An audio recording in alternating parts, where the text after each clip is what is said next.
Berkisah tentang seorang bocil bernama Kunon Gurian. Dia terlahir dengan mata yang tidak bisa melihat. Menurut sebuah legenda, hal tersebut disebabkan oleh luka sang pahlawan kesatria suci Histor Huglia yang muncul setiap 100 tahun sekali. Kunon yang terlahir tidak bisa melihat begitu penasaran dengan apa makna bisa melihat. Jelas saja semua orang di sana tidak sanggup untuk menjelaskannya. Mungkin bisa dibilang mereka begitu iba dengan nasib Kunon yang terlahir tidak bisa melihat. Lantas ayah Kunon bernama Udung memaknai bahwa melihat dengan mata itu bisa membedakan warna dan bentuk. Lalu Udung memberitahukan Kunon agar bangga dengan matanya yang mendapatkan berkah luka sang pahlawan kesatria suci. Namun di sana Kunon dapat mendengar para pembantu yang kasihan dengan keadaan mata Kunon. Tidak lama berselang, seorang pembantu bernama Iko mengajak Kunon untuk menemui guru sihir yang bernama Jenny untuk belajar sihir. Ya, meskipun Kunon berpikir sihir tidak dapat membantunya untuk berjalan, namun Kunon tetap belajar sihir dan berhasil mengeluarkan sihir air di depan Jenny sebesar bola mata. Sontak saja Jenny kaget karena merasa telah menyinggung Kunon dengan menyebut bola mata. Akan tetapi hal tersebut justru memicu semangat Kunon untuk menciptakan matanya sendiri dengan sihir.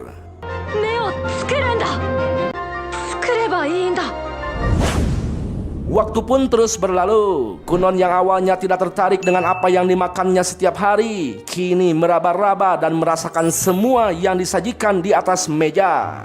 Lantas Iko memberitahukan semua nama-nama jenis makanan yang ditanyakan oleh Kunon.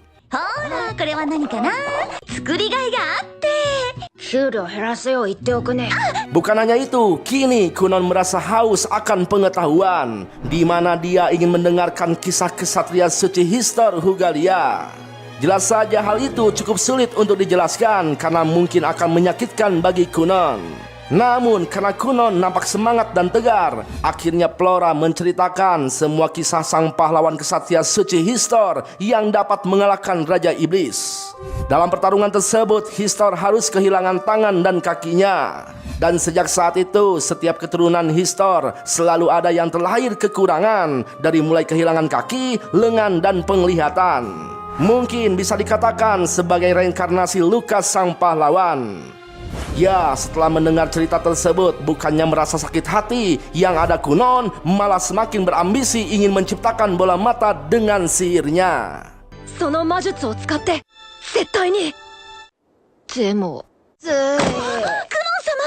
Tampaklah Kunon kelelahan dan pingsan setelah mencoba untuk mengembangkan sihirnya. Kunon berasumsi bahwa dirinya butuh stamina dan pengetahuan yang banyak untuk menjadi penyihir yang kuat. Di sana Iko menyarankan Kunon untuk makan banyak agar bertambah kuat dan cepat besar. Sedangkan untuk memperkuat otot dan fisik, Iko menyarankan Kunon untuk berlatih pedang. Esok hari pagi pun tiba. Tampaklah Jenny melihat Kunon sedang berlatih mengayunkan pedang bersama Udo. Di sana Jenny kaget dengan perubahan semangat yang terjadi pada Kunon. Dan yang lebih kaget lagi saat Kunon menunjukkan kemampuan sihirnya yang terlalu cepat bisa melakukan perkembangan sihir.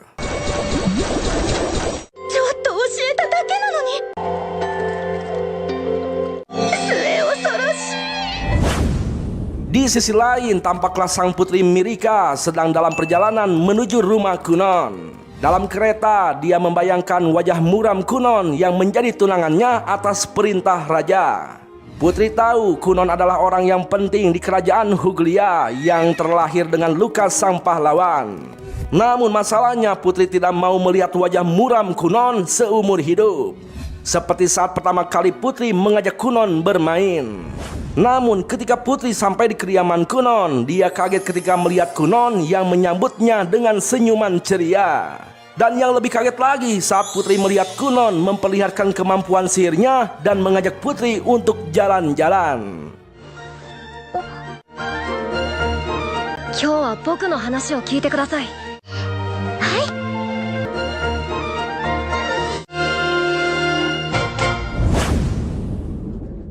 Waktu pun terus berlalu, tampaklah Putri merasa senang setelah meninggalkan rumah Kunon. Sedangkan Kunon merasa telah menjadi pria sejati setelah mempraktekkan ajaran Flora pada Putri. Lalu di sisi lain lagi, tampaklah Jenny masih tidak percaya dengan kemampuan Kunon yang mampu mengeluarkan 7 bola sihir sekaligus dalam waktu singkat. Padahal Jenny sendiri tidak mampu mengeluarkan sihir seperti itu. Hingga Jenny kebingungan untuk mengajarkan sihir dasar apalagi pada Kunon. Jenny berasumsi bahwa mengajarkan sihir menengah pada Kunon masih terlalu dini, meskipun sihir tersebut sangatlah praktis. Namun semua itu terlalu rumit dan belum tentu aman untuk seumuran Kunon. Pokoknya Maya, Jenny itu bingung harus ngajarin apa lagi tentang sihir dasar. Nah, ketika teringat hutang tagihan yang harus dia bayar, Jenny berusaha keras mencari materi untuk Kunon karena Jenny tidak mau kehilangan pekerjaan sebagai guru sihir di bangsawan.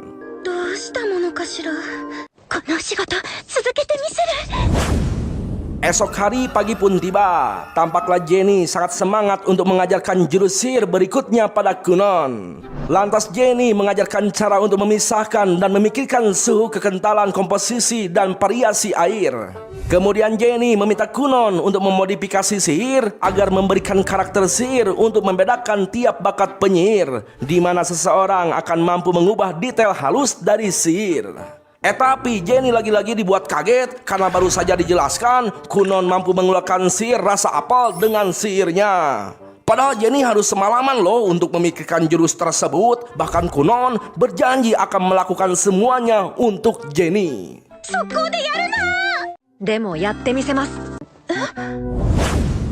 Waktu pun terus berlalu. Kunon yang sudah dapat membedakan bentuk dan aroma memikirkan cara untuk membedakan sebuah warna. Karena jika tidak menguasai cara tersebut, maka Kunon tidak akan mampu memodifikasi sihir untuk menciptakan bola mata.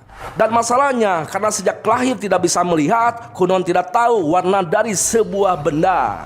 Esok harinya, tampaklah Kunon meminta Iko untuk menyediakan teh susu tapi tanpa susu.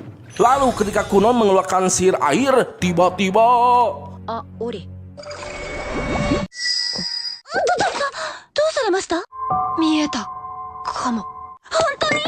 Ya, di sana Iko kaget ketika mendengar Kunon yang katanya dapat melihat warna. Jelas saja Iko senang karena akhirnya Kunon bisa melihat.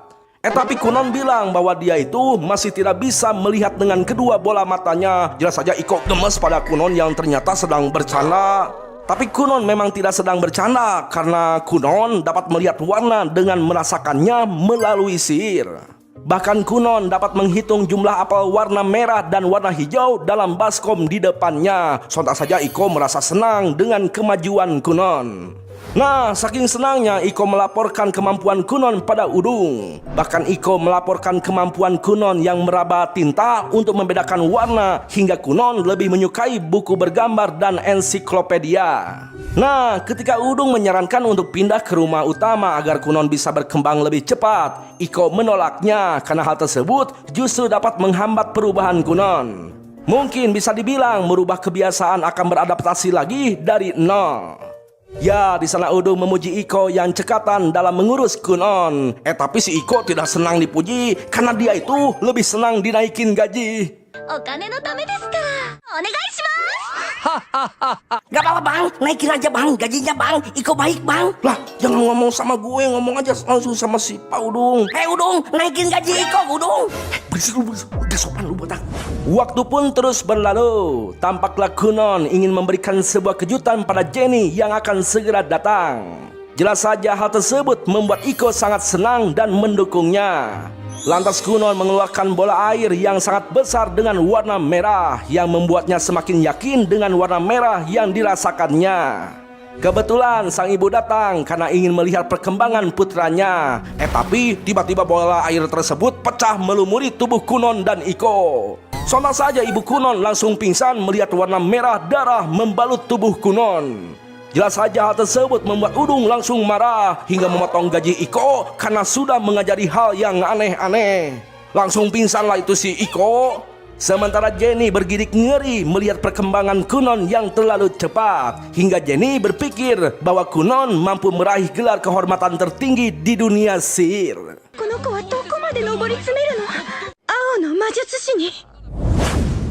Waktu pun terus berlalu. Tampaklah Kunon yang sudah berumur 9 tahun menerima banyak buku dari Iko. Sementara Udung sedang memikirkan sekolah untuk Kunon. クノン様そこ置いといて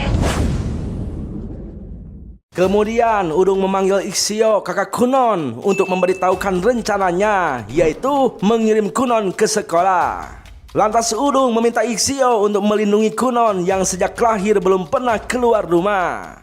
Terlintas dalam benak Ixio perihal dirinya yang pernah mengajak Kunon bermain di luar rumah. Saat itu Kunon begitu lemah karena berjalan pun dia tidak bisa. Maka dari itu sebagai kakak, Ixion tidak akan membatasi Kunon dan dia akan melindungi Kunon apapun yang terjadi. Di sisi lain, tampaklah Kunon belajar ilmu nujum dengan sebuah baskom yang berisi air yang dapat meramal dan mencari barang yang hilang. Sontak saja Iko sangat senang dengan hal itu dan Iko malah meminta Kunon untuk mencarikan jodoh untuk calon suaminya. Gue siap bang, gak usah dicari kok. Ini ada botak di depan mata. Gak usah cari yang sempurna, carilah yang mau bertanggung jawab kayak botak Iko. Berisik lu, malah promosi lu. Nah akan tetapi Kunon malah ngegombalin si Iko hingga membuat mereka berdua tertawa bersama. Tidak lama kemudian Kunon berhasil menjawab semua pertanyaan dalam pelajaran yang diberikan Flora. Flora berasumsi bahwa dirinya telah memberikan semua pelajaran dan etika bangsawan terhormat. Meskipun Kunon malah menjadi pria jantan yang humoris, tapi hal tersebut sangat cocok untuk Kunon. Dan hal tersebut telah membuat Kunon jauh lebih menarik dibandingkan saat mereka pertama bertemu. Bahkan saat ini Kunon lebih ceria yang dapat membuat mereka tertawa bersama. Singkat cerita, malam pun dingin. Tampaklah Iko mengantarkan Kunon untuk memenuhi panggilan Udung. Kemudian Kunon mengeluarkan sihir bola airnya untuk menghangatkan tubuh mereka. Jelas saja Iko begitu senang karena tubuhnya jadi hangat, apalagi bola air tersebut sangatlah gemoy sekali. Ya, mereka berdua di sana tidak tahu apa maksud Udung memanggilnya. Padahal mereka tidak pernah melakukan kesalahan lagi setelah kejadian pecahnya bola air merah darah kemarin. Singkat cerita, mereka berdua disambut Ixio dan Balen di rumah utama Kunon. Lantas mereka semua bersama-sama berjalan di koridor untuk menemui Udung. Terlintas dalam benak Ixio saat dirinya menuntun Kunon melewati koridor tersebut. Namun sekarang berkat sebuah sihir, Kunon dapat berjalan sendiri tanpa harus dituntun. Tidak lama berselang, Udung dan istrinya bernama Iis menyambut kedatangan Kunon. Lantas Udung memberitahukan perihal laporan Flora yang telah selesai mengajarkan semua materi akademik bangsawan dengan baik. Namun Kunon tidak mau memasuki sekolah sungguhan. Itu karena dia tidak mau merepotkan orang lain. Dan Kunon merasa ada yang lebih penting di atas pelajaran sekolah. Akan tetapi Udung memberitahukan bahwa seorang anak bangsawan wajib mengikuti sekolah karena secara tertulis mereka itu sudah terdaftar. Namun semua itu tidaklah cukup hingga sang raja mengizinkan Kunon yang mempunyai hak istimewa untuk sekolah secara opsional mengingat keadaan Kunon. Namun hal tersebut malah membuat Kunon mengejek cara Udung. Bahkan Kunon menyangkut pautkan dengan uang saku Kunon yang dapat merugikan ayahnya jika Kunon sekolah dengan normal. Jelas saja hal tersebut membuat Udung kesal hingga membuat mereka berdua adu mulut saling menyalahkan dengan asumsi liar mereka berdua yang tidak ada sangkut pautnya dengan akademi. 僕は計画的に使ってるつもりです。いや、お小遣いの話じゃない。お小遣いの使い道を。 Ya, untung saja Iis segera mengingatkan Udung untuk memberitahukan Kunon perihal Putri Mirika tunangannya, di mana orang yang tidak memenuhi kewajiban sebagai seorang bangsawan akan dirugikan dalam pergaulan kelas atas. Dan hal itu akan terjadi di masa depan Putri setelah menjadi istri Kunon. Mendengar hal tersebut, akhirnya Kunon bersedia sekolah, meskipun Kunon hanya sekolah untuk kenaikan dan kelulusan agar mendapatkan ijazah resmi saja. Bahkan Kunon hanya akan sekolah 5 kali saja untuk 5 kali ujian. Kemudian Ixio memberitahukan bahwa Ixio sedang melakukan ujian bersama Putri dan Kunon dapat mengikuti ujian bersama mereka. Lantas Iis memanggil Iko untuk mempersiapkan semua perlengkapan sekolah Kunon. Kemudian Udung mengingatkan Ixio perihal Kunon yang harus dijaga ketat dari orang-orang yang akan mendekati Kunon dan Putri. Tampaklah Putri sangat senang mendengar Kunon akan segera masuk sekolah hingga mereka bisa menghabiskan waktu bersama di sekolah. Putri meminta Kunon untuk tidak terlalu cemas karena Putri akan membantu Kunon sepenuhnya. Namun Kunon khawatir dengan kecemburuan orang-orang yang menyukai Putri saat bersama dengan Kunon, hingga Kunon harus membuat tingkat sihir baru untuk membela diri. Esok hari pagi pun tiba. Tampaklah Iko begitu kagum melihat Kunon yang gagah seperti seorang penyihir yang hebat. Sementara Ishio begitu heran dengan sikap adiknya yang berubah total. ごめんね今まで黙ってて。俺の弟って Tidak lama kemudian, Kunon berpamitan pada mereka. Sebelum berangkat, Kunon mengeluarkan sihir air untuk melindungi roda kereta. Tampaklah Ishio begitu kagum, ternyata sihir sangat berguna dalam sehari-hari. Contohnya, kereta tersebut yang tidak berguncang sama sekali. Ternyata hal tersebut dilakukan Kunon karena Udung memberitahukan perihal Ishio yang punya masalah dengan cangkengnya jika keretanya gugur dugaan. Lantas Kunon menegaskan bahwa saat ini dirinya sudah kuat, tidak seperti dulu yang lemah, hingga berpikiran untuk lenyap dari dunia ini. Namun sekarang Kunon mempunyai tekad untuk terus maju meski seluruh dunia binasa, hingga Kunon kasihan pada umat manusia. Jelas saja Ishio kaget mendengar ambisi Kunon yang agak edan. Ishio berasumsi mungkin adiknya itu akibat didikan dari Iko yang sama-sama agak edan. あの次女の影響かな。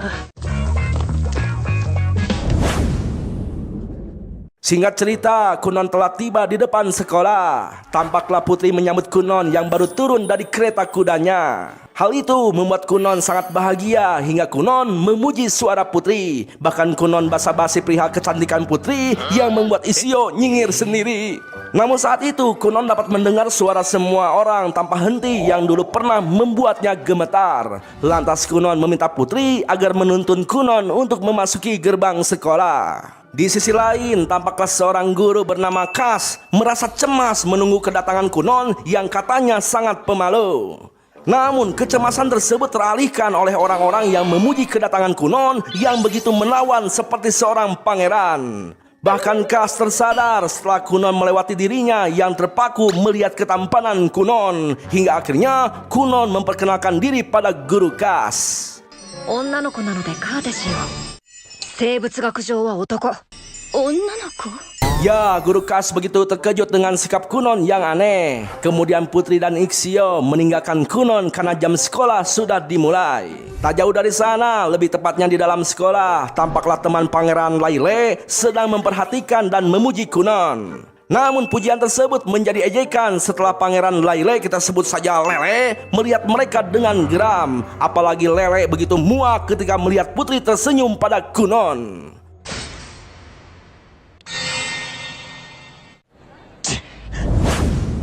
Tidak lama berselang, guru Kas menjelaskan perihal ujian kenaikan kelas untuk mendapatkan ijazah resmi pada Kunon.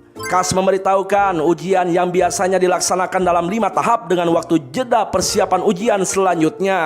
Kini Kunon mendapatkan pengecualian dan dapat melakukan ujian dalam waktu singkat atas perintah raja dan ayah Kunon. Namun di sana Kunon malah meminta maaf pada Kas atas penekanan ayahnya pada sekolah. Bahkan Kunon terus menceritakan perihal kedekatan ayahnya dengan raja yang membuat ujian tersebut menjadi tidak wajar. Sontak Kas pura-pura tidak mendengar karena tidak mau terseret dalam kemelut politik. 関係はずっと続いて。始めなさい。確かに何でも言っていいと言いましたが。 Singkat cerita, setelah ujian selesai, tampaklah Kas merasa pusing setelah mendengar semua ocehan Kunon saat mengerjakan semua soal ujiannya. Akan tetapi Kas tidak percaya alias merasa mustahil ketika melihat hasil ujian Kunon yang dapat menjawab semua soal mata pelajaran dengan benar. Sementara itu, di sisi lain tampaklah Putri dan Kunon yang akan makan bersama di kantin malah dihadang Pangeran Lele yang ternyata merupakan kakak Putri Mirika.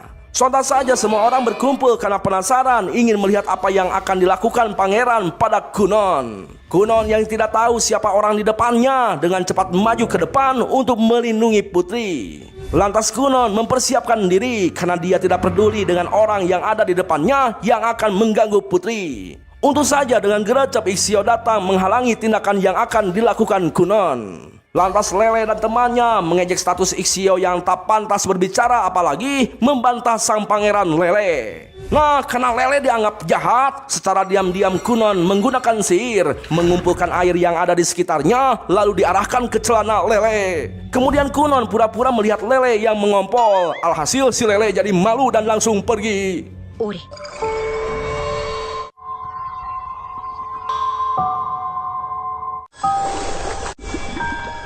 あれ ライル殿下そうかもですよね。行くぞ。 Jelas saja Ixio panik karena dia tahu bahwa hal tersebut perbuatan sihir Kunon. Akan tetapi Kunon pura-pura tidak tahu, malah terus mengajak Putri dan Ixio untuk makan surabi hangat. Lantas Putri memberitahukan siapa orang yang telah menghadang mereka. Namun Kunon tidak percaya bahwa Lele adalah kakak Putri, karena Lele telah berbuat jahat pada adiknya sendiri. Bahkan Kunon merasa beruntung mempunyai kakak seperti Ixio yang baik hati dan perhatian. Tapi Ixio masih mencemaskan tindakan Kunon yang telah bertindak seenaknya pada pangeran kerajaan. Dan yang lebih cemas lagi, Putri dan Kunon sama-sama pura-pura tidak tahu kejadian tersebut, di mana mereka itu malah tertawa sambil menikmati makan siang mereka, seperti tidak takut dengan apa yang akan terjadi ke depannya.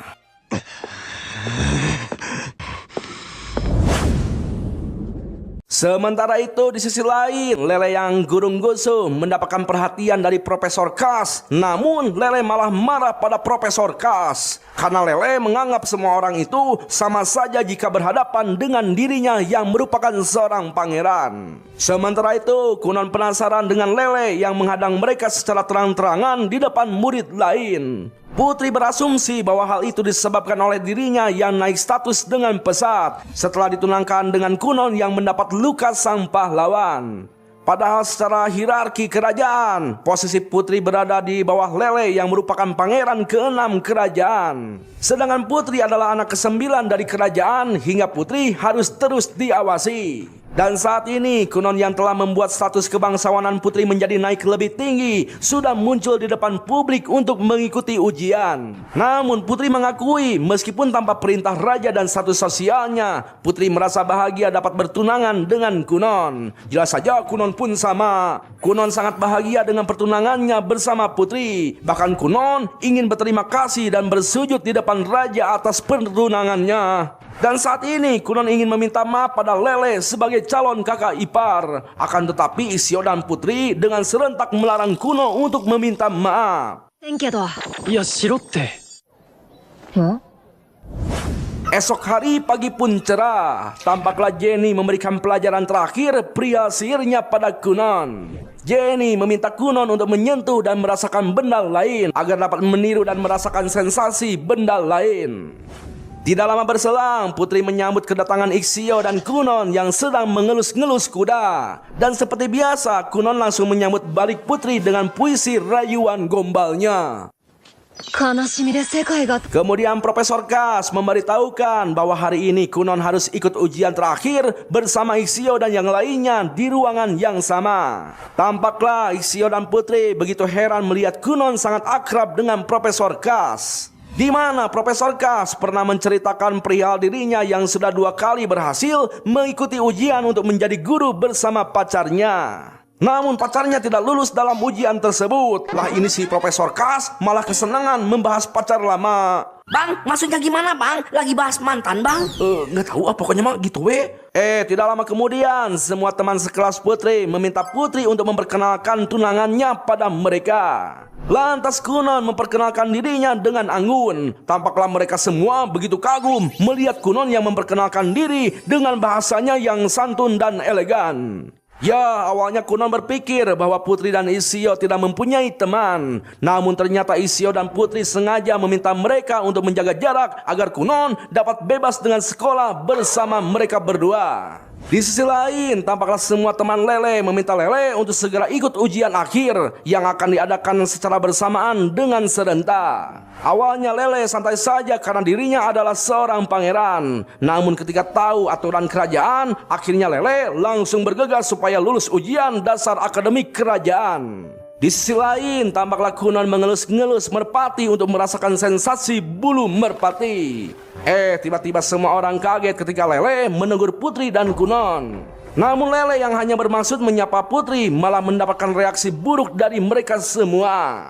Terlintas dalam pikiran Lele bahwa para pembantu di rumahnya selalu membicarakan Lele di belakang karena tidak berani berbicara di depan. Lele merasa kesal dengan sikap mereka yang sama dengan sikap para pembantu di rumahnya. Namun tiba-tiba Kunon memegang tangan Lele sambil memperkenalkan diri pada Lele. Sontak saja semua orang kaget melihat tindakan Kunon.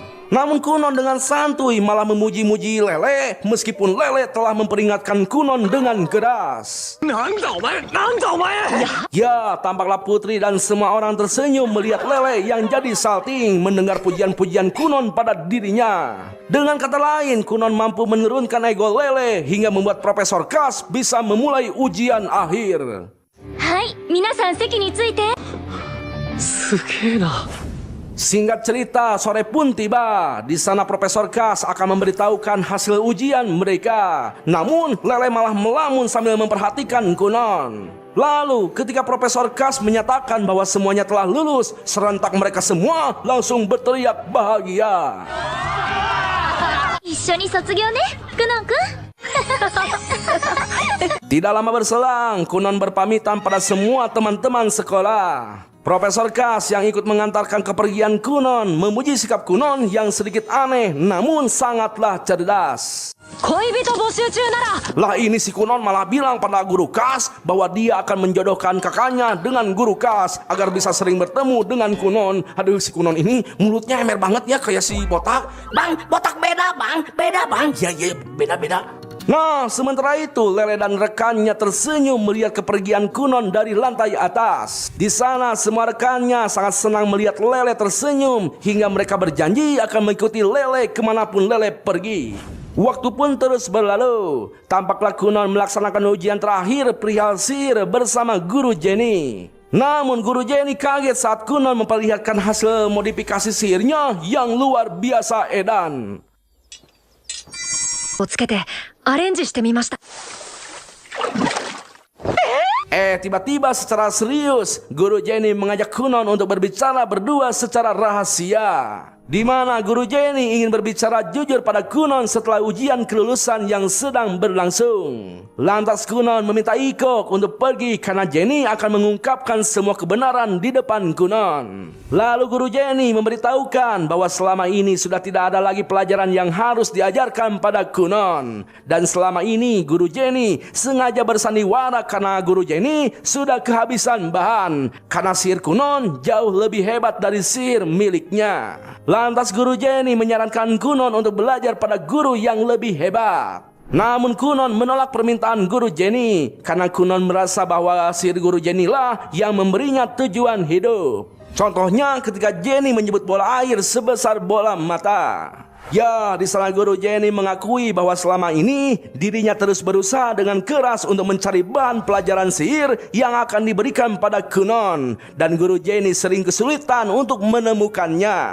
Namun Kunon tidak percaya dengan hal tersebut. Kunon berasumsi bahwa Guru Jenny ingin berhenti karena gajinya terlalu kecil. Padahal ya sebenarnya itu sihir Guru Jenny memang sudah mencapai batasnya. Intinya Jenny tidak mau memakan gaji buta. Sekali lagi Guru Jenny menyarankan Kunon untuk mencari guru sihir baru yang lebih hebat dari Guru Jenny. Karena Kunon sudah jauh lebih hebat dalam pengembangan sihir. Akan tetapi Kunon tetap ingin Guru Jenny lah yang menjadi gurunya, meskipun hanya mengajari trik sihir dasar. Kunon tidak keberatan jika ditipu, bahkan meminta Jenny untuk terus menipunya. Dan tanpa sadar emosi Kunon telah menciptakan sihir air yang membentuk binatang mengelilingi Jenny. Hal itu membuat Jenny semakin merasa senjang dengan sihir Kunon.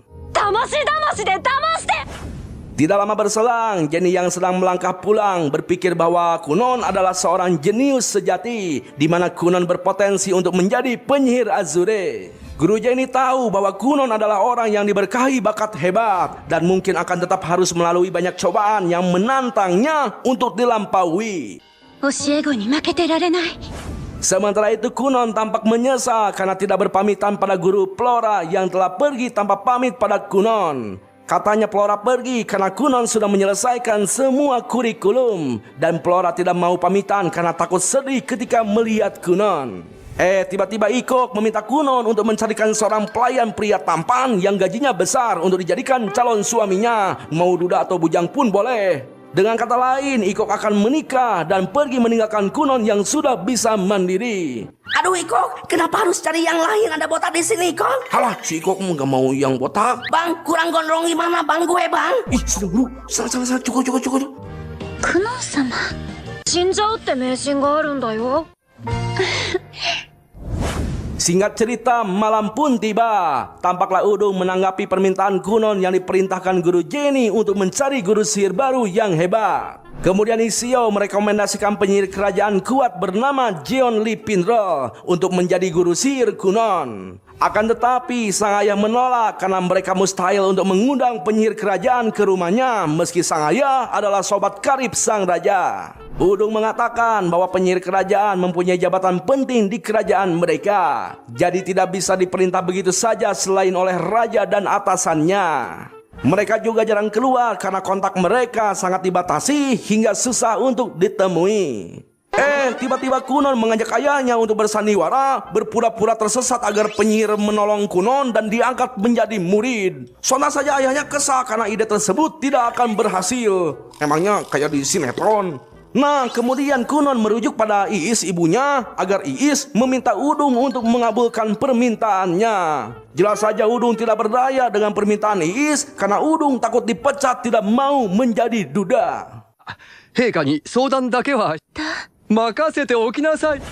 Waktu pun terus berlalu. Tampaklah kakak putri Mirika memberikan dokumen biodata. Jelas saja penyihir agung heran dengan permintaan penyihir pemula yang ingin diangkat murid oleh penyihir kerajaan. Di mana di dalam sejarah isekai hal tersebut belum pernah terjadi, bahkan sekelas bangsawan yang kenal dekat dengan raja. Akan tetapi si penyihir agung kaget ketika melihat dokumen tersebut atas nama Kunon Gurion. グノングリオン。 Waktu pun terus berlalu. Tampaklah Kunon dan Udung berangkat menuju kerajaan untuk memenuhi panggilan penyihir agung kerajaan untuk mendapatkan pengujian. Dan jika Kunon berhasil, maka sang raja akan mempertimbangkan permintaan Kunon untuk mendapatkan guru sihir. Di sana Udung penasaran dengan kemampuan sihir Kunon yang dapat membuat para penyihir kerajaan tertarik pada sihir Kunon. Lantas Kunon memperlihatkan sihirnya pada Udung dengan membuat seekor kucing hitam yang terbuat dari sihir air. Kunon yang awalnya hanya bisa membuat hewan transparan, kini dapat membuat hewan sesuai dengan warna yang diinginkannya. Jelas saja Udung memuji kehebatan Kunon meskipun pergerakan dan suara kucingnya belum bisa Kunon tiru. Nah, karena Udung nampak sangat menyukai kucing, Kunon menyarankan untuk memelihara kucing di rumah. Namun Udung menolaknya karena pasti bakalan rariwe dan paciwe. Pokoknya Udung tetap tidak mau memelihara kucing, no debat. Dan selain itu, Iis lebih suka anjing daripada kucing. Akan tetapi Kunon malah menyarankan Udung untuk memelihara kucing di luar rumah sebagai tanda status bangsawan tertentu. Hingga akhirnya Udung akan mempertimbangkan saran Kunon. いいかもしれんな。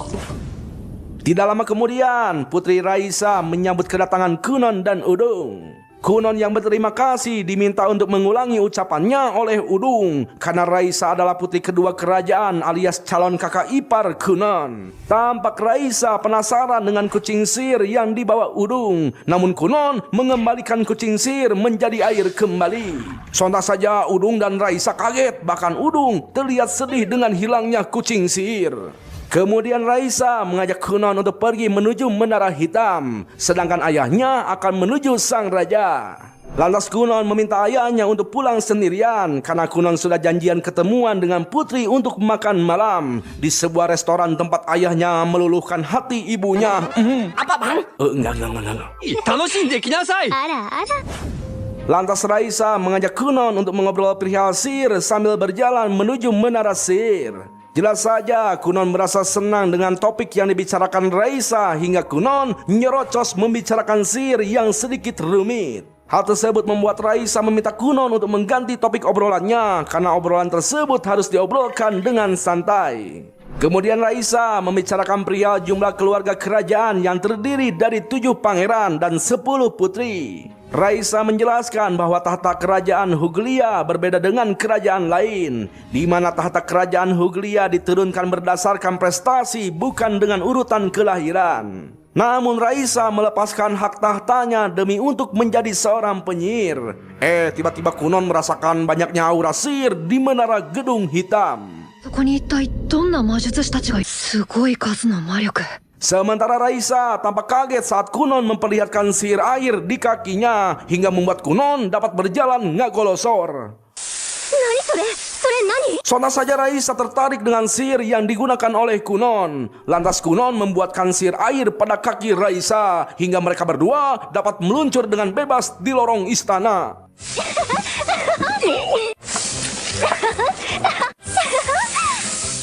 Aduh, malah main seluncuran mereka. Sontaklah semua orang heran melihat mereka berdua. Bahkan kesatria Dario berusaha mengejar dan si Raisa malah keasikan. Hingga akhirnya mereka berdua ditegur oleh Dario. 止まりな。すみませんでした Di sisi lain, kumis Udung jadi basah kuyup karena kaget saat mendengar Kunon ditangkap oleh Dario karena telah membuat keributan. Nah, tidak lama berselang, Londi Monde, ketua penyihir agung, menyambut kedatangan Kunon dan Raisa. Tampak Kunon dapat merasakan aura sihir yang dipancarkan Monde yang lebih besar dari aura Raisa. Dengan kata lain, Kunon mengerti dengan tingkatan aura sesuai dengan kemampuannya. Kemudian Monde melihat bahu kiri Kunon yang memiliki tanda sihir air bintang 2. Monde menjelaskan bahwa sihir terbagi menjadi 7 jenis sihir, yaitu cahaya, air, api, tanah, angin, kegelapan, dan iblis. Setiap jenis mempunyai 5 peringkat bintang, dan bintang 2 milik Kunon secara statistik sama seperti bintang 2 secara umum. Bahkan Raisa memiliki bintang 2 sihir angin. Ya, di sana Kunon berasumsi bahwa aura sihir Monde lebih tinggi dari sihir Raisa karena Kunon dapat melihat kepadatan aura sihir Monde. Dan ternyata Monde sudah mencapai peringkat sihir bintang 4. Monde menegaskan bahwa peringkat bintang tidak menentukan kehebatan sihir, karena yang terpenting adalah jumlah kekuatan sihir dan seberapa besar kemampuan dalam menggunakan sihir. Lantas Monde mengajak Kunon untuk menguji kekuatannya dengan penyihir lain. Tampaklah para penyihir penasaran dengan Kunon yang telah membuat sang raja tertarik pada kemampuan Kunon. Sedangkan Kunon memikirkan kelulusan ujiannya agar penyihir kerajaan mau menjadi gurunya. Lantas Monde meminta Picto untuk menjadi penguji sihir Kunon, di mana Kunon harus menaklukkan sihir air yang dikeluarkan oleh Picto. Terlintas dalam benak Kunon saat guru Jenny mengajarkan cara untuk mengendalikan air yang sudah ada. Namun Kunon belum pernah belajar untuk mengendalikan sihir air yang dikeluarkan oleh orang lain. Meski begitu, Kunon akan berusaha melakukan sesuatu yang belum pernah ia lakukan. Ori! Koi! Ya, dengan gercep Monde menghentikan Kunon yang sudah kelelahan mengendalikan sihir Picto. Monde menguji kemampuan Kunon meskipun Kunon hanya mampu mengendalikan 2 bola air. Bahkan Picto meminta Kunon untuk dijadikan muridnya pada Monde. Sontak saja semua penyihir protes karena Picto masih belum bisa mengurus dirinya sendiri. Ya, meskipun banyak orang yang menginginkan Kunon untuk dijadikan muridnya, namun hal tersebut belum dapat memastikan kelulusan ujian Kunon sebelum Monde merasakan kekuatan sihir yang dikeluarkan oleh Kunon. Tidak lama berselang, tampaklah Monde tertawa dengan girang setelah Kunon membuat kasur air yang dapat membuat Monde ampul-ampulan dengan gembira. Aduh, kok malah jadi rebutan sih?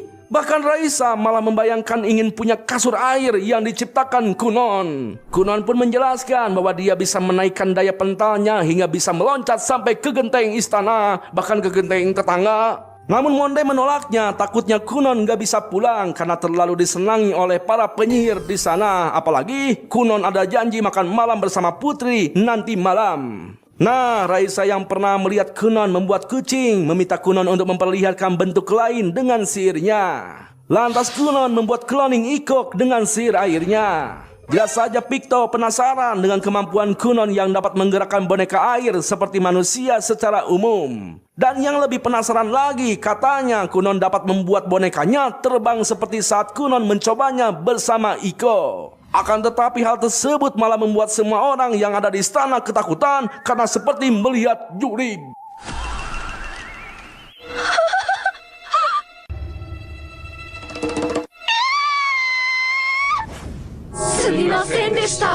Ya, hingga akhirnya semua para penyihir meminta maaf pada kesatria Dario karena telah membuat keributan yang kedua kalinya. Tampaklah semua orang menyalahkan Picto yang ingin melihat kemampuan Kunon. Kemudian Monde mengajak Kunon untuk membahas kemampuannya sambil makan bersama. Dengan kata lain, Kunon telah lulus ujian karena telah menyenangkan Monde, sang kepala penyihir agung. Dan penyihir agung secara pribadi akan menunjuk penyihir kerajaan untuk menjadi guru sihir Kunon. Sontak saja Kunon sangat senang. Lantas Raisa memberitahukan Kunon bahwa penyihir tidak terikat dengan paksi kerajaan seperti yang dibayangkan oleh Kunon. Nah, ketika ditanya apa cita-cita Kunon, semua orang langsung tertarik karena ternyata Kunon bercita-cita ingin membuat bola mata dengan sihirnya. Singkat cerita, maghrib pun tiba. Tampaklah Udung memarahi Kunon yang telah membuat 2 kali keributan. Jelas saja Kunon sangat ketakutan. Namun Raisa membela Kunon karena kejadian tersebut bukanlah kesalahan Kunon. Lantas Udung mengingatkan Kunon bahwa seorang penyihir harus bertanggung jawab atas semua tindakannya. Jika seorang penyihir disuruh menyakiti dan membunuh atas perintah seseorang, maka hal tersebut tidak boleh dibiarkan terjadi. Karena sihir adalah kekuatan pribadi yang tidak boleh dipergunakan dengan sembarangan. Dan Kunon harus menolak perintah siapapun jika itu membahayakan orang lain. Intinya, selama Kunon memegang kekuatan sihir, maka Kunon harus bertanggung jawab atas semua perbuatannya. Ya, meski Udung marah, namun Udung sangat senang melihat putranya disenangi oleh banyak orang. みんなに気に入られたのだな。 Kemudian Raisa mengingatkan Kunon yang harus menjemput putri. Namun Kunon malu jika harus ke sana malam-malam dengan badan berkeringat dan napas ngos-ngosan. Lantas Raisa mengajak Kunon untuk menyatukan sihir mereka agar mereka dapat terbang dengan cepat. Di mana Kunon menciptakan gumpalan air sedangkan Raisa akan menerbangkannya dengan sihir angin. Akan tetapi Kunon menolak karena Kunon sudah berjanji hanya akan terbang berduaan bersama putri. Dan Kunon takut jika tunangan Raisa berpikiran buruk perihal mereka. Sontaklah Raisa memaksa Kunon untuk segera naik dan bilang bahwa Raisa masih jomblo. Bang, gue mau daftar bang. Apaan lu? Berisik lu. Tapi bang, Gak ada tapi. さあ行くわよ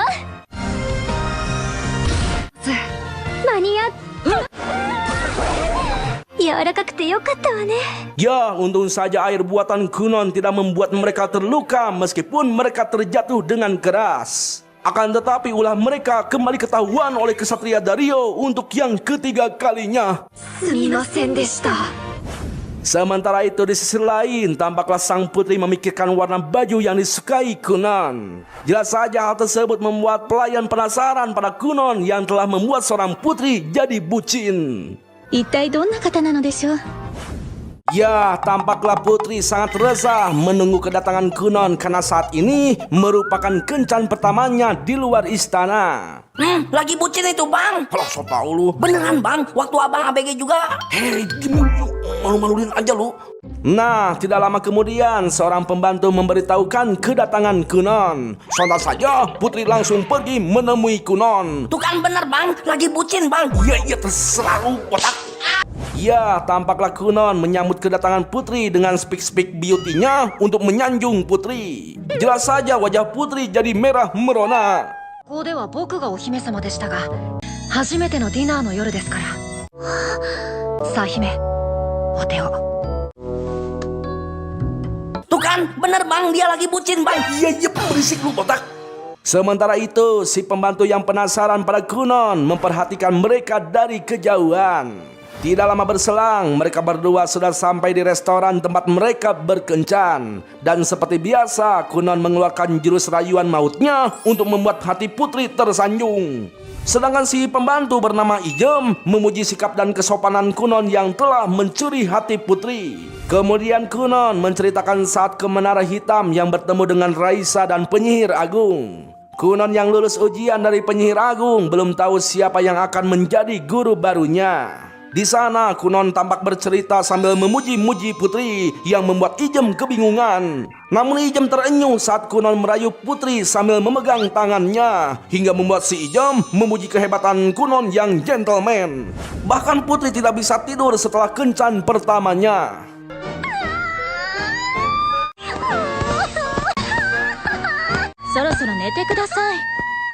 Beneran lagi bucin? Itu kan bener bang. Iya botak.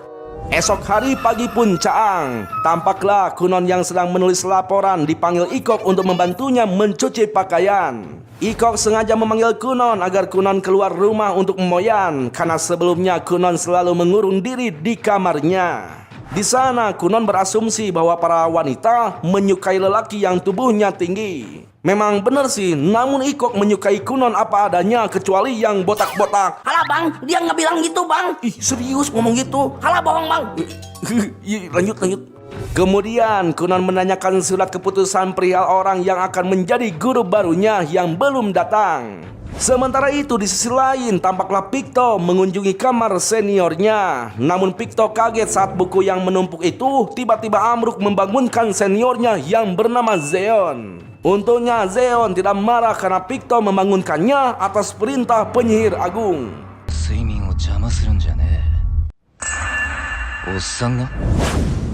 Di sisi lain tampaklah Kunon sangat senang setelah mendengar kabar bahwa gurunya sudah ditentukan. Dan yang lebih senang lagi, guru Kunon itu bernama Zeon yang terkenal hebat. Namun menurut Ikok, Zeon itu terkenal ganteng bersigma boy. Dan saking senangnya, Ikok ingin mempersiapkan diri agar lebih menarik dan lebih seksi saat bertemu dengan Zeon.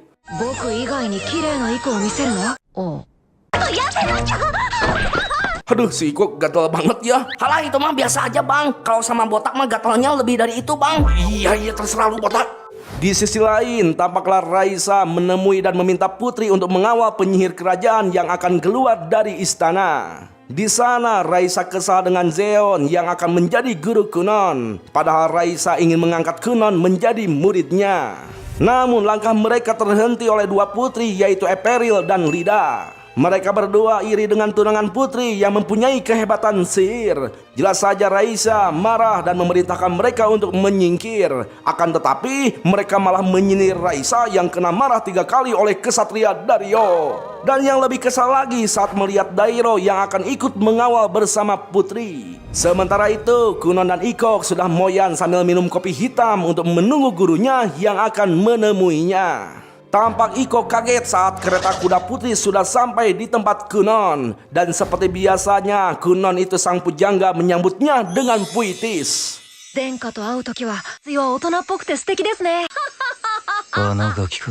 Tidak lama kemudian Kunon mencium dan merasakan aura yang berbeda saat Zeon keluar dari kereta dengan energi sihir yang sangat kuat dan padat. Kunon merasakan aura yang berbeda jauh dengan guru Monet. Kunon berasumsi bahwa Zeon lebih hebat dari penyihir kerajaan lainnya yang ditemui di istana. Sementara Putri heran melihat Kunon yang terdiam sedang merasakan hebatnya aura Zeon. Lantas Kunon memperkenalkan diri dan langsung meminta Zeon untuk menjadi gurunya. Namun Zeon tidak ingin langsung menjadi guru Kunon. Bahkan Zeon meminta Kunon untuk memanggil Tuan karena Zeon tidak menyukai bocah. Zeon memberitahukan bahwa dirinya menemui Kunon atas permintaan penyihir agung Monde. Lantas Dario memperkenalkan diri pada Kunon yang bertugas mengawal Zeon. Tampak Ikok berbisik membenarkan siapa Zeon sebenarnya pada Kunon. Ketika di taman, Kunon memuji Zeon yang membuat Zeon merasa aneh. Bahkan Zeon kesal karena melihat Kunon terus-terusan memuji Putri di depannya. Lantas Zeon mengajak Kunon untuk menjawab semua pertanyaan Zeon tentang sihir. Tampak Dario nyengir melihat wajah Zeon yang berniat ingin menguji Kunon dengan hal-hal yang sulit. Lalu Zeon meminta Kunon untuk menjelaskan perihal sihir majemuk. Kunon dengan detail menjelaskan semua pertanyaan Zeon yang bermaksud untuk menjebaknya. Namun Kunon kaget saat Zeon dapat menyusun sihir dengan 50 tingkatan. Padahal Kunon hanya mampu menyusun sihir menjadi 32 tahapan. Akan tetapi Zeon balik kaget saat mendengar Kunon dapat melewati semua kesulitan dengan menggunakan triknya sendiri dengan cara modifikasinya. Hingga Zeon teringat dengan kata-kata Raisa dan Picto yang kesal meminta Zeon untuk menyerahkan Kunon. Dan kini Zeon mengerti kenapa mereka sangat menginginkan Kunon menjadi murid mereka.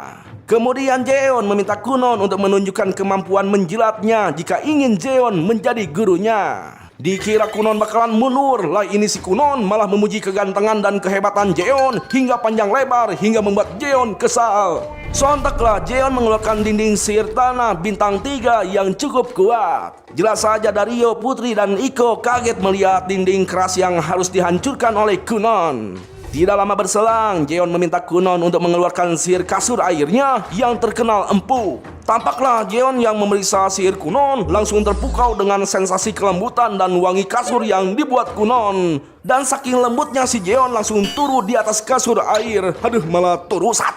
Sementara Kunon begitu serius meneliti dinding tanah sambil membayangkan ajaran dasar dari guru Jenny. Kunon merasakan dinding tersebut begitu lembut ketika disentuh, namun begitu kokoh. Hingga akhirnya Kunon mengerti dengan dinding sihir yang dibuat Jeon. Karena bagaimanapun dinding tersebut terbuat dari elemen tanah. Kemudian Kunon mengajak Putri untuk mengobrol karena Kunon yakin dinding tersebut dapat dihancurkannya dalam sekejap. Dan Kunon ingin menunggu Zeon terbangun agar dapat melihat kemampuan Kunon. 2 jam pun telah berlalu dan akhirnya Zeon terbangun dari tidurnya. Zeon berasumsi bahwa Kunon telah menyerah karena terlihat santai. Lantas Kunon dengan santai mengeluarkan sihir airnya berupa busa pencuci. Di sana Jeon tersenyum melihat sihir Kunon yang mengeluarkan gelembung sabun untuk mencuci. Kemudian Kunon menjelaskan bahwa dinding tersebut seperti roti keras, sekokoh apapun tetap memiliki rongga. Ya, Jeon terkesan dengan pemikiran Kunon yang mengeluarkan sihir pembersih kotoran untuk menghancurkan dinding daripada memakai kekerasan. Lantas Jeon mengulurkan tangan untuk mengangkat Kunon menjadi muridnya secara resmi. Tapi si Kunon malah memegang tangan Putri dan memuji Putri yang telah membawakan seorang guru yang hebat. Jelas saja si Jeon kesal sambil mengingatkan Kunon bahwa guru lebih penting dari tunangannya. Lalu Zeon meminta Kunon untuk membantu Zeon agar mendapatkan banyak pengajaran darinya. Bahkan Jeon meminta Putri untuk mempersiapkan diri karena Kunon akan berkembang pesat dan menjadi terkenal. Itu artinya Kunon akan membuat semua wanita memperebutkan Kunon. Mendengar hal itu, Putri jadi sedih karena perkataan Zeon ada benarnya. Putri berasumsi jika dirinya tidak melakukan sesuatu, maka dirinya akan tetap menjadi putri yang berstatus rendah. Di mana Putri tidak akan tahu apa masih bisa bersama Kunon atau tidak. Nah, Kunon yang merasakan Putri ketakutan sontak meminta Zeon untuk tidak berbuat jahat pada Putri, bahkan menyebut Zeon sebagai kadal yang tidak perasaan terhadap Ciwi. 好きだった女の子に意地悪して女の子への優しさなんて手遅れになってるタイプでしょ。やめろ。はい。 Malam harinya, Putri merenung memikirkan perkataan Jeon yang ada benarnya. Namun Putri bertekad akan memikirkan cara untuk merubah dirinya sendiri. このままじゃ Waktu pun terus berlalu. Tampaklah Kunon menyambut kedatangan gurunya dengan berbagai ilmu sihir yang sudah dipelajari dari gurunya. Tidak lama kemudian, Zeon memerintahkan Kunon untuk menyalin semua tulisan penelitian yang telah dibuatnya. Sedangkan Jeon seperti biasa turun dengan pulas di atas kasur air buatan Kunon. Di sisi lain, tampaklah Putri meminta Ikok untuk mengikat rambutnya untuk berlatih pedang dengan Dario. Putri meminta Ikok untuk merahasiakan latihannya pada Kunon karena Putri ingin menjadi pasangan yang lebih pantas untuk Kunon dengan berlatih pedang dengan keras. ふさわしい私にならなくちゃ Sementara itu, Kunon terus menyalin tulisan dan mengartikan tulisan Jeon yang seperti ceker ayam. Namun Jeon menegaskan bahwa dia merasa kelelahan menulis catatan meski kayak cacing kepanasan.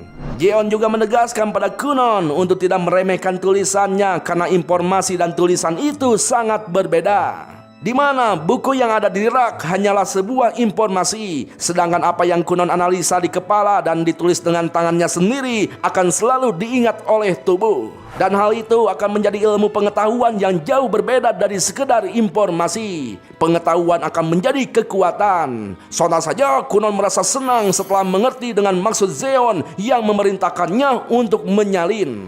Waktu pun terus berlalu. Tampaklah Zeon yang akan pulang meminta Kunon untuk menyelesaikan tulisannya sebelum pertemuan berikutnya. Kunon yang menyalin diagram Zeon berasumsi bahwa diagram tersebut adalah sebuah mantra. Namun Zeon kebingungan untuk menjelaskannya pada Kunon, hingga Zeon meminta Kunon untuk datang ke tempatnya besok. Kemudian Kunon seperti biasa merayu putri sebelum berangkat pergi. Mereka berdua sangat senang bisa sering bertemu berkat Zeon yang melatih sihir Kunon. Waktu pun terus berputar. Tampaklah para penyihir kerajaan menyambut kedatangan Kunon termasuk Putri Raisa. Bahkan ada di antara mereka yang memuji kemajuan sihir Kunon dan mengajaknya untuk beradu sihir dengan Kunon. Namun seperti biasa mereka saling berebut berharap Kunon menjadi murid mereka. Tidak lama berselang, Zeon datang menjemput Kunon ke ruangannya. Sontak saja Raisa dan yang lainnya protes meminta Kunon untuk tidak ikut dengan Zeon karena ruangan tersebut dianggap sarang iblis. Akan tetapi, Zeon menyuruh Kunon membuat kasur air hingga mereka semua tertidur lelap di atas kasur air. Aduh, malah pada turu. Bang, boleh minta satu bang kasurnya bang? Wah, gue juga mau Sat. Ketika di perjalanan, Zeon menjelaskan perihal alat sihir dengan contoh sebuah lampu yang mereka lewati yang dibuat dari sihir api. Di mana alat tersebut dibuat oleh insinyur sihir yang hidup untuk membuat alat sihir. Tampaklah Kunon sangat senang melihat semua catatan yang berserakan dan buku mantra yang belum pernah Kunon coba. Zeon menjelaskan bahwa Kunon tidak perlu tinggal dan menggunakan pengaruh ayahnya agar mendapatkan semua pengetahuan yang ada di sana, karena Zeon akan memberikan semuanya pada Kunon sebagai muridnya. Lantas Zeon memperlihatkan alat sihir yang dimaksud diagram kemarin, di mana alat tersebut dapat membuat hidangan instan tanpa perlu ke dapur. Zeon telah membuat kerangka alat tersebut dengan sihir tanahnya, namun detail halus dan bagian lembutnya kesusahan untuk membuatnya. Maka dari itu Zeon meminta Kunon untuk membantu pekerjaan percobaannya dengan sihir airnya. Oh bang, jadi mereka itu kayak peneliti dan pencipta ya bang? Kayaknya begitu sih. Nah, tidak lama berselang, ketua penyihir alias Monde datang mengajak Kunon untuk makan siang sambil membahas sihir. Lantas Zeon meminta Kunon untuk membuatkan kasur air agar si kumis tertidur karena dianggap mengganggu mereka. Langsung turunlah itu si Pak Kumis. Tidak lama kemudian mereka kembali membahas cara untuk membuat alat yang mereka inginkan dengan sihir mereka masing-masing. Waktu pun terus berlalu. Tampaklah Monde memuji kenikmatan kasur air buatan Kunon. Sedangkan Picto kembali meminta Kunon untuk menjadi muridnya. Kunon menegaskan bahwa Zeon adalah guru terbaiknya. Sontaklah semuanya jadi bete, dan Zeon merasa tidak enak dipuji seperti itu. Kemudian Kunon menanyakan perihal Putri yang tidak hadir di sana pada Raisa. Ternyata Putri sedang melaksanakan upacara untuk masuk sekolah tinggi bangsawan. Bahkan Putri sendiri kecewa berat karena tidak bertemu dengan Kunon. Lantas si kumis memperingatkan perihal tujuan Kunon untuk masuk sekolah sihir, di mana sekolah tersebut adalah tempat para penyihir cerdas seluruh dunia. Dan perlu diketahui, seluruh penyihir di kerajaan Huglia merupakan lulusan sekolah itu. Namun Kunon harus berumur 12 tahun untuk daftar sekolah tersebut. 魔術学校通う学校 Singkat cerita, 2 tahun pun telah berlalu. Tampaklah Zeon mengajak Kunon untuk berduel setelah 2 tahun belajar sihir pada Zeon. Lantas Zeon menyerang Kunon dengan sihir tanahnya, sementara Kunon berusaha bertahan dengan sihir airnya. Dan kali ini Kunon berhasil mengembangkan sihir majemuk 55 tingkat sehingga... Yoshi!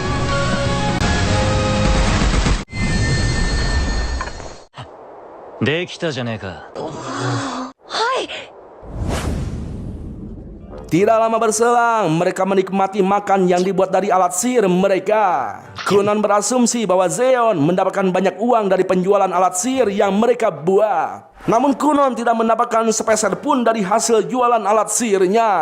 Zeon menegaskan bahwa Kunon telah mendapatkan ilmu dari Zeon yang tidak bisa dibeli oleh uang. Sontaklah Ikok ikut bicara bahwa dia akan menafkahi Kunon lahir dan batin. Bahkan Kunon menanggapinya dengan gaya drama Korea hingga mereka semua dibuat heran. 来は結婚しようね Tidak lama kemudian, Kunon menjelaskan bahwa dirinya telah mempelajari 7 sihir kolaborasi dan 5 teori sihir baru pada Zeon. Bahkan mereka berdua telah membuat percobaan sihir manual dan sedang mengerjakan alat sihir lainnya. Namun Zeon ingin mengerjakan sendiri perihal kotak serangga yang sedang mereka buat, karena Kunon harus bersiap-siap untuk pergi bersekolah sihir. Akan tetapi Kunon tidak mau masuk sekolah sihir karena Kunon merasa sudah mempunyai guru hebat seperti Zeon. Dan Kunon ingin selalu belajar sihir pada Zeon meskipun harus diperas oleh Zeon habis-habisan. Lantas Zeon menegaskan bahwa Kunon sudah menyalin semua catatan dan cetak biru alat sihirnya. Zeon tahu bahwa dirinya pengguna sihir tanah dan tidak bisa mengajarkan sihir air. Zeon menegaskan bahwa di sekolah sihir pasti ada penyihir air yang luar biasa berbintang 4. Dan Kunon harus selalu ingat bahwa dunia ini sangatlah luas. Ya, putri yang mengerti perasaan Kunon mendorong Kunon untuk pergi agar menjadi penyihir yang hebat. Dan putri akan menunggu dan berusaha untuk menjadi wanita hebat yang pantas untuk Kunon. Hingga akhirnya Kunon bersedia akan berangkat ke sekolah sihir. Tidak lama berselang, Kunon menanyakan apa yang harus dipersiapkan untuk masuk sekolah sihir pada Zeon. Lantas Zeon hanya mengingatkan tujuan yang lebih penting pada Kunon yang sempat dilupakan, yaitu membuat mata dengan sihir. Ya, di sana Kunon baru teringat dengan ambisi dan hasrat yang terpendam yang sempat ia lupakan, karena tujuan tersebut adalah yang terpenting dalam hidup Kunon. Kunon yang selama ini melakukan banyak hal tanpa melihat, merasa hatinya sudah melakukan semuanya dengan nyaman, hingga Kunon merasa bodoh telah melupakan impiannya. Di sisi lain, tampaklah Putri menangis karena akan ditinggalkan Kunon untuk pergi ke sekolah sihir. Putri sadar bahwa selama 2 tahun ini Kunon telah membangun reputasi sebagai penyihir hebat. Dan jika Kunon dapat melihat dengan sihirnya, maka dia akan menjadi orang pertama dalam sejarah yang bisa melakukan itu. Dan jika Kunon pergi jauh, maka Putri akan tertinggal hingga Putri merasa ada bagian dirinya yang berharap mata Kunon itu tetap tidak bisa melihat, agar Kunon selalu terus berada di sisinya. Putri bertanya-tanya apakah pikiran seperti itu termasuk hina. Lantas Dario mengingatkan bahwa cahaya dan kegelapan ada di setiap hati kita. Oleh karena itu, kita jangan sampai terlena oleh keduanya dan kita harus memilih jalan yang benar. Ya, meskipun Zeon belum mendengar cara membuat bola mata, namun semua itu tergantung pada Kunon. Akan tetapi Zeon yakin Kunon pasti bisa membuatnya karena Kunon adalah murid kebanggaannya. Sementara itu, tampaklah Kunon mengeluarkan sihirnya untuk membuat cermin. Kunon mempraktekkan semua yang telah diajarkan oleh Zeon. Namun masalahnya Kunon tidak tahu apa itu cermin. Yang dia tahu itu hanyalah pantulan cahaya yang bisa menggambarkan. Dan Kunon masih saja gagal untuk menciptakan bola mata sihir.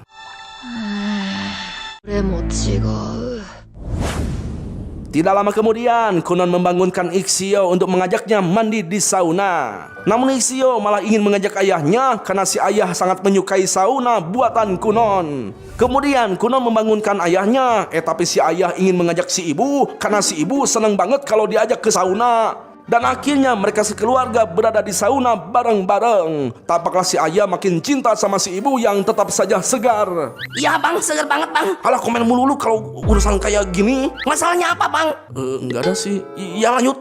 Di kesempatan itu, Kunon membicarakan perihal percobaannya untuk membuat mata sihir, tapi masih jauh dari kata berhasil. Di sana Ixio dan ayahnya meminta untuk memberitahukan mereka jika Kunon butuh teman untuk curhat. Tampaklah Kunon semakin bersemangat ingin melihat wajah keluarganya dan wajah orang-orang yang selalu baik pada Kunon. 早く顔が見たい。どんな顔をしているんだろう。同じ景色を見てみたい。 Tidak lama berselang, Kunon kembali mempraktekkan sihirnya untuk mencoba membuat mata sihirnya, di mana Kunon kini mulai memahami arti cermin. Kunon memasang pola sihir reologis di permukaannya agar pola cermin dapat membaca pemandangan bergerak dan mengirimnya ke pikiran Kunon. Dan Kunon berpikir simpel, tidak memikirkan jangkauan dan jarak pandangan. Sontak saja air mata Kunon mengalir di pipinya karena akhirnya Kunon dapat melihat semua pemandangan yang ada di sekitarnya. これが景色。やった。僕は魔術で。Nah, kemudian Kunon membuat sebuah cermin di depannya. Karena Kunon sudah berjanji jika matanya bisa melihat, maka orang pertama yang ingin Kunon lihat adalah dirinya sendiri. Sosok orang yang paling dibencinya, yang selalu menjadi beban keluarga dan merepotkan orang lain. Ya, Kunon berharap dirinya berubah sikap ketika melihat dirinya sendiri. Namun ternyata biasa-biasa saja karena Kunon tetaplah Kunon. Dan Kunon tidak tahu apakah dirinya akan berdamai dengan dirinya sendiri atau tidak. Akan tetapi Kunon heran melihat makhluk yang berdiri di belakangnya seperti monster kepiting, dan ketika disentuh tidak ada wujud padat. Tidak lama kemudian Kunon menyebutkan semua dandanan Ikok yang baru datang. Sontak saja Ikok langsung memeluk Kunon. Ikok sangat bahagia karena akhirnya Kunon bisa melihat. Di sana Ikok dengan semangat akan memberitahukan keluarga Kunon, dan Ikok akan masak karoket kepiting kesukaan Kunon untuk merayakannya. Namun Kunon merasa aneh dengan tanduk hitam di kepala Ikok dan keceplosan memberitahukannya. Parahnya si Ikok malah membenarkan perkataan tersebut. Ikok bilang kalau lagi marah dia itu memang suka tandukan. そんなこと言わなくてよかった。セクシーな角も見えるようになったよ。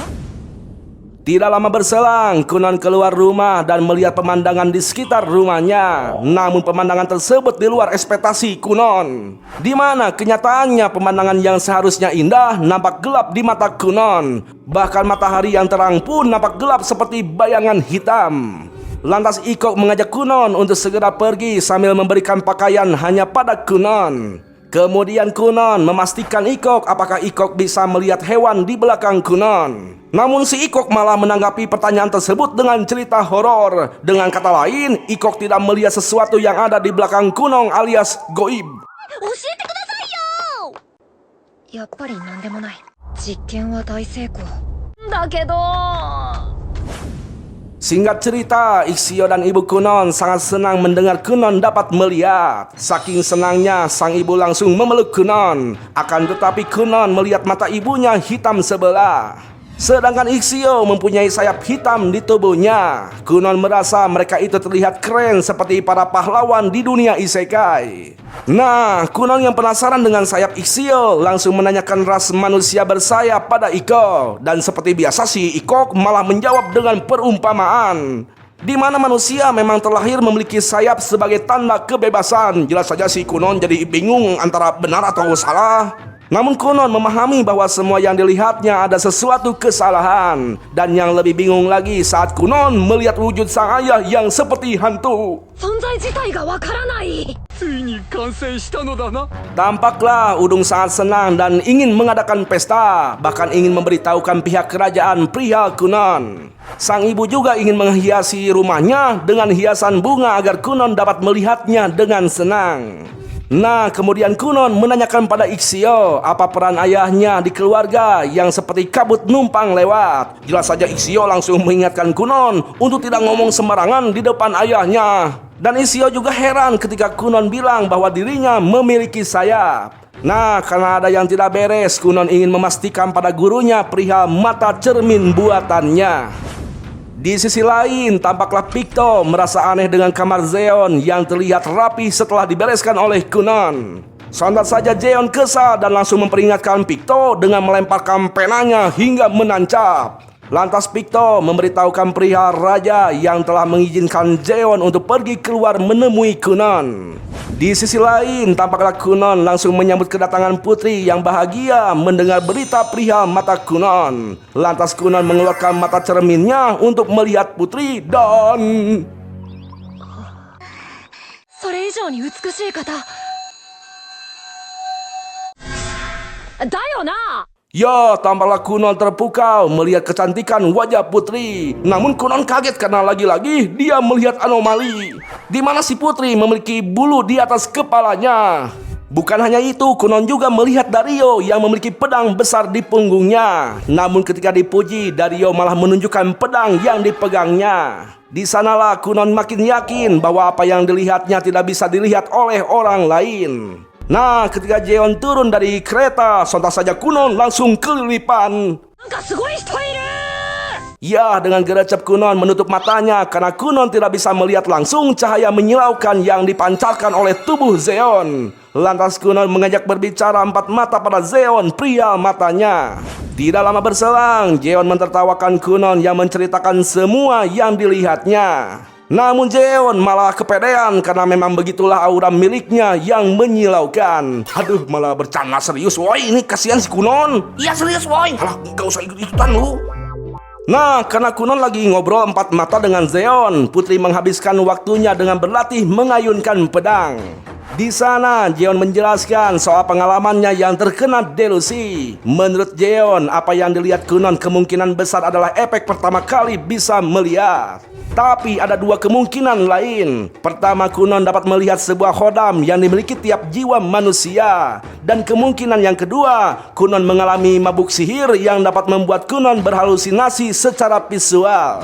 Dulu Jeon pernah mengalami hal itu, di mana ada sebuah tempat yang bisa menampung sebuah energi sihir. Dan Jeon pernah melewati tempat tersebut yang membuatnya mabuk seperti kebanyakan minum Orson, hingga Jeon dapat melihat hal-hal goib dan juga delusi.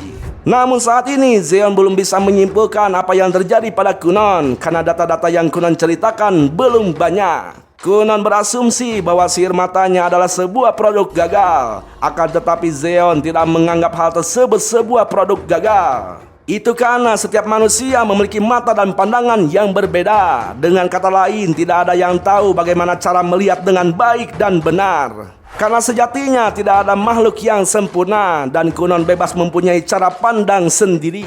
Jeon berasumsi bahwa apa yang dilihat Kunon itu bisa jadi sebuah petunjuk penting dari sang dewa. Namun jika Kunon merasa terganggu, tinggal disegel saja. Lantas Jeon meminta Kunon untuk merahasiakan apa yang dilihatnya sampai Kunon paham dengan pola penglihatannya, agar orang lain tidak menganggap Kunon sebagai orang gila. Sementara itu, tampaklah Putri dan Ikok sudah menunggu Kunon dan Jeon yang masih mengobrol. Kemudian Putri menanyakan hadiah ulang tahun apa yang akan membuat Kunon senang, karena besok adalah hari ulang tahun Kunon. Namun Putri jadi tersipu malu ketika Ikok mengatakan bahwa apapun yang diberikan Putri pasti akan membuat Kunon bahagia. Tidak lama berselang, Kunon dan Jeon keluar dari rumah. Namun Kunon menjadi kesal karena Jeon mentertawakan apa yang dilihat Kunon perihal Putri yang punya bulu. ちょっと師匠と内緒話を。 どうかしました？ Waktu pun terus berlalu. Tampaklah keluarga Kunon dan Putri merayakan ulang tahun Kunon dengan makan-makan. Mereka satu persatu memberikan hadiah pada Kunon. Sang ayah memberikan tongkat sihir yang bagus, lalu sang ibu memberikan pena bulu yang indah. Sedangkan Ixio memberikan hadiah catatan toko kuliner yang enak di dekat sekolah sihir. Namun sang ibu malah menangis karena Kunon akan pergi meninggalkan mereka untuk sekolah yang tempatnya sangatlah jauh. Lantas Udung menenangkan sang istri karena meski jauh di mata, namun Kunon tetap dekat di hati. クノンは遠くへ。離れてしまっても君は今日はお祝いなんだ。 Tidak lama kemudian, Kunon dan Putri mengobrol berduaan di balkon. Putri memberitahukan bahwa Putri tidak akan bisa mengantarkan keberangkatan Kunon karena Putri harus masuk sekolah. Lantas Putri memberikan hadiah ulang tahunnya pada Kunon berupa gelang kapal. Putri bilang jika Kunon kangen, bicara saja sama gelang dan anggap Kunon sedang berbicara pada Putri. Dan Putri juga akan melakukan hal yang sama. Lantas Kunon berjanji akan mengirim surat pada Putri. 必ず殿下のところへ戻ってきます。私も書きます。までどうかお元気で。待っています。くんもお元気で。 Bang, nggak ada adegan anunya bang. Anu apa? Anu itu bang, kiss bang. Alah, pikiran lu mulai kotor tuh. Enggak bang, emang udah biasa kayak gitu bang di film-film bang. Alah, berisik lu, mending bunuh. Waktu pun terus berlalu. Tampaklah seluruh pembantu dan keluarga Kunon bersiap untuk mengantarkan kepergian Kunon. Mereka nampak sedih melepas kepergian Kunon. Namun tidak lama kemudian, Kunon dan Ikok langsung memasuki kereta kuda tanpa berkata apa-apa pada mereka. Jelas saja mereka heran kok nggak ada dramatisnya gitu ya. Ya, mereka berasumsi bahwa hal tersebut pengaruh dari ajaran si Ikok yang edan. Kemudian Kunon mengeluarkan sihir untuk membalut roda kereta dan mengucapkan selamat tinggal pada keluarganya. 行ってきます。行ってきなさい。魔術師たちがいるんだろう。 Di sisi lain, tampaklah seorang pemuda mengejar-ngejar kereta karena takut ketinggalan. Lalu di sisi lain lagi, tampaklah seorang putri Santa diingatkan untuk segera berangkat ke sekolah sihir. Intinya, mereka adalah calon siswa akademik sihir dari negeri lain seperti Kunon. わかりました。Yo, segitu dulu bro ceritanya. Wah, ini anime mulai seru nih. Gimana masih mau lanjut kan nih? Ya pokoknya mah pemirsa ya tetap stay di channel ini ya. Jangan lupa like dan subrek-nya. Pokoknya mas setiap konten yang ditonton ambil baiknya buang buruknya. Terima kasih telah menonton. Sayonara goodbye. Ingat jangan lupa bahagia ya pemirsa.